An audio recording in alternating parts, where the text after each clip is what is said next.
അയാൾ മൊത്തത്തിൽ ഒരു ദുരൂഹതയാണ്. ചില സമയത്ത് കുട്ടികളെ പോലെ കളിച്ചും ചിരിച്ചു നടക്കും, മറ്റു സമയത്തോ അതുപോലെ അല്ല.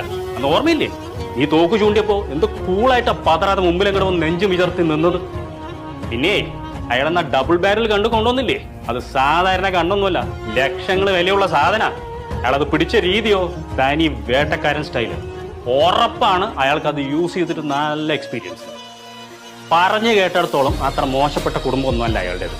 തെക്കൻ കൃഷിയോര മേഖലയിലുള്ള ഏതോ വലിയ ജന്മ കുടുംബമാണ്. പിന്നെ എന്ത് തേങ്ങയ്ക്കാണ് അയാൾ ഇവിടെ വന്ന് റെന്റഡ് ഹൗസിൽ താമസിക്കുന്നത്? ഒരു സാധാ സൂപ്പർവൈസറിന്റെ ജോലി എന്തിനാ അയാൾ ചെയ്യുന്നത്? എന്തൊക്കെയോ അയാൾ മൊത്തത്തിൽ ഒരു ദുരൂഹതയാണ്. ചില സമയത്ത് കുട്ടികളെ പോലെ കളിച്ചും ചിരിച്ചു നടക്കും, മറ്റു സമയത്തോ അതുപോലെ അല്ല. അന്ന് ഓർമ്മയില്ലേ നീ തോക്ക് ചൂണ്ടിയപ്പോ എന്ത് കൂളായിട്ടാ പതറാതെ മുമ്പിലെങ്ങടെ വന്ന് നെഞ്ചും വിചർത്തി നിന്നത്. പിന്നെ അയാളെന്നാ ഡബിൾ ബാരൽ കണ്ടു കൊണ്ടുവന്നില്ലേ, അത് സാധാരണ കണ്ടൊന്നുമല്ല, ലക്ഷങ്ങൾ വിലയുള്ള സാധന. അയാളത് പിടിച്ച രീതിയോ തനി